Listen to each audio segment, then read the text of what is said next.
ভয়াবহ বিপর্যয়ে পড়তে যাচ্ছে ভারত।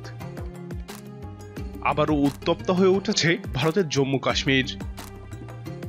গত 6 দিনে অস্ত্রধারীদের সঙ্গে বন্দুকযুদ্ধে নিহত হয়েছেন ভারতীয় সেনাবাহিনীর 9 সদস্য, যেটা একই সঙ্গে ভারতের জন্য বড় ক্ষতি এবং লজ্জাজনক।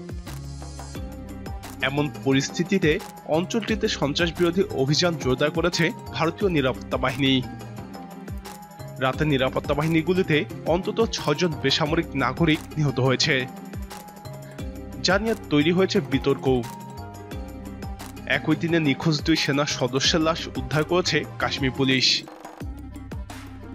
ভারতের কেন্দ্রশাসিত অঞ্চল জম্মু এবং কাশ্মীরে সাম্প্রতিক সময়ে বিচ্ছিন্নতাবাদীদের সঙ্গে গোলাগুলি ঘটনায় সবথেকে বেশি ভারতীয় সৈন্য নিহত হয়েছেন। এক সপ্তাহ ধরে অঞ্চলটির পুঞ্চ জেলায় ভারতীয় নিরাপত্তা বাহিনীর সঙ্গে বিচ্ছিন্নতাবাদীদের গোলাগুলি চলছে।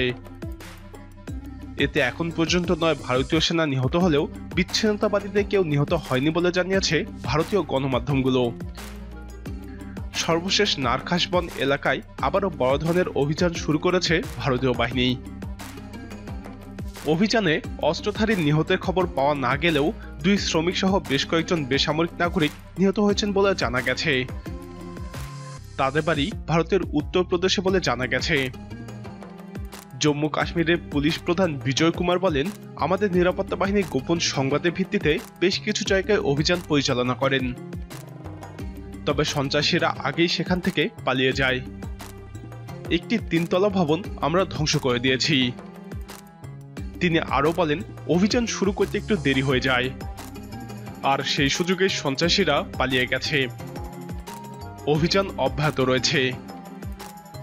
এদিকে অভিযানের সময় 2 সেনা সদস্য নিখোঁজের 48 ঘন্টা পর মরদেহ উদ্ধার করা হয়েছে।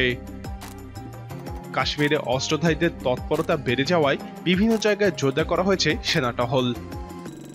গত বৃহস্পতিবার থেকেই জম্মু মহাসড়ক বন্ধ রাখা হয়েছে। কাশ্মীরের স্বাধীনতার দাবিতে দীর্ঘদিন থেকেই সশস্ত্র আন্দোলন করে আসছে বিভিন্ন সংগঠন।